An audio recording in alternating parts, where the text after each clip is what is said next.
तो hello guys, money spending system के नए एपिसोड के साथ हाजिर हूँ। एपिसोड की स्टार्टिंग में हमें दिखाया जाता है हमारा मेन कैरेक्टर सारे फुल मून सेक्ट के डिसाइपल की कुटाई कर रहा होता है। दूर खड़ी लीडर सोच रही होती है, ये फुल मून सेक्ट के डिसाइपल तो बड़े ही नल्ले हैं, मेरे डिसाइपल को एक खरोच भी नहीं पहुंचा पाए। हमारा मेन कैरेक्टर लीडर की ओर देखकर बड़ी गंदी स्माइल मारता है। लीडर बोलती है, ये मेरी ओर ऐसे घूर कर क्यों देख रहा है। फिर मन ही मन गुस्सा करते हुए सोचती है, शायद इसे ऐसा लग रहा है कि मैं इन लोगों को देखकर बहुत डर चुकी हूँ और डर के मारे मैंने इस लड़के को अकेले मरने के लिए भेज दिया है। इधर हमारा मेन कैरेक्टर दिवाली पर दिवाली मना जा रहा होता है, पटाखे के ऊपर पटाखे फोड़ रहा होता है। सारे डिसाइपल भागकर फुल मून सेक्ट के लीडर के पास आते हैं और बोलते हैं, मास्टर, हमें इस मॉन्स्टर से बचा लो। इधर मास्टर की खुद की फटी पड़ी होती है। मास्टर सोच रहा होता है, ये सेक्ट तो बहुत पावरफुल है, तभी इन्होंने इस सेक्ट में डिसाइपल भर्ती पर पैसा लेना शुरू कर दिया। फुल मून सेक्ट का लीडर यहाँ से भागने की फिराक में होता है और हमारी लीडर की ओर देखकर बोलता है, ओए लीडर, अभी मैं जा रहा हूँ, इन सब का हिसाब हम बाद में लेंगे। अभी मुझे कुछ काम याद आ गया है, इसलिए हम जा रहे हैं। और बड़ी तेजी के साथ वहां से भागना शुरू कर देता है। हमारी लीडर उसको पकड़ने के लिए जाती है और पकड़ भी लेती है और बोलती है, क्या तुमने मेरे सेक्ट को अपने बाप का घर समझ रखा है? जब चाहोगे आओगे और जब चाहोगे चले जाओगे। तुम्हें अगर यहाँ से जाना है तो इसकी कीमत देनी होगी। फुल मून सेक्ट का लीडर बोलता है, बताओ क्या कीमत है। उसके ऐसा बोलते ही हमारे लीडर उस पर और उसके सारे डिसाइपल पर एक खतरनाक अटैक कर देते। हमारा मेन कैरेक्टर सोच रहा होता है, बाप रे, ये लीडर तो बहुत कमीनी है। उस बेचारे ने बोला भी कि बताओ तुम्हें क्या चाहिए, इसने फिर भी उन सब पर अटैक कर दिया। लीडर हमारे मेन कैरेक्टर के पास आकर बोलती है, ओए सुनो लड़के, ये जो सब तलिस्मान तुमने बाहर निकाला है, इन सबको वापस रख लो। हमारा मेन कैरेक्टर लीडर से कहता है, लीडर, क्या आप मेरी थोड़ी सी मदद करेंगी इन सब तलिस्मैन को ठिकाने लगाने में? क्योंकि आपको तो पता है मैं जो सामान बाहर निकालता हूँ उसे वापस नहीं रखता। मुझे इन सब की कोई ज़रूरत नहीं है। लीडर मेन कैरेक्टर को मन ही मन गाली दे रही होती है और बोलती है, ये कमीना अपने पैसों का घमंड दिखाने का मौका नहीं छोड़ता।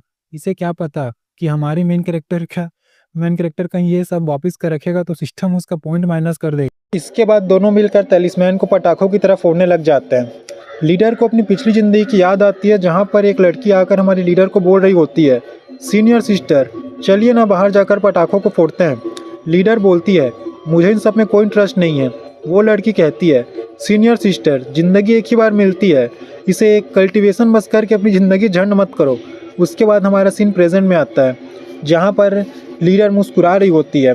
तभी हमें एल्डर बाई का सीन दिखाया जाता है, जो बेचारा सो रहा होता है। तभी उन्हें पटाखों की आवाज़ आती है।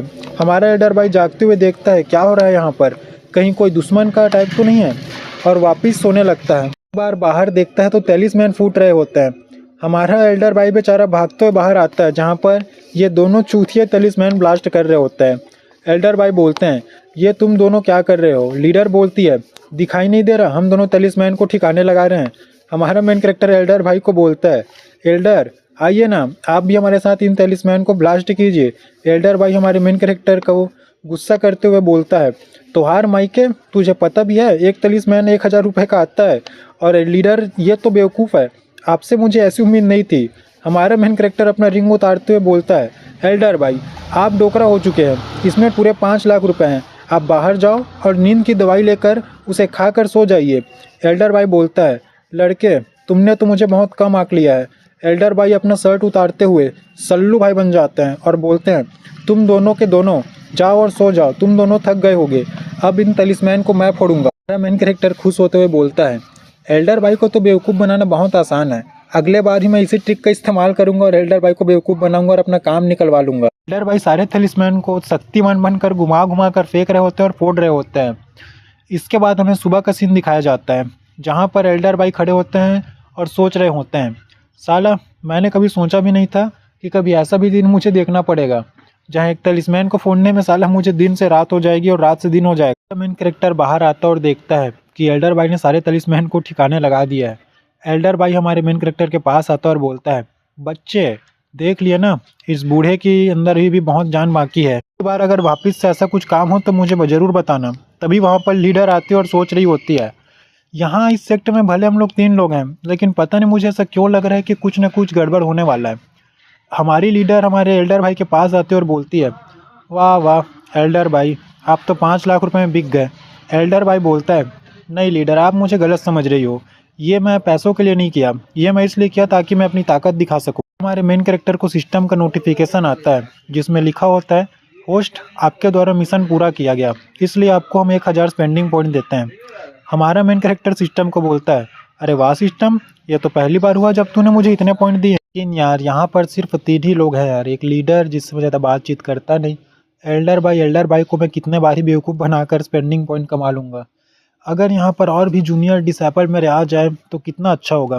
तभी हमें बाहर का सीन दिखाया जाता है जहाँ पर सेक्ट के गेट में एक लड़का आया हुआ होता है और दरवाजे को खटखटाते हुए बोलता है, हेलो क्या कोई अंदर है।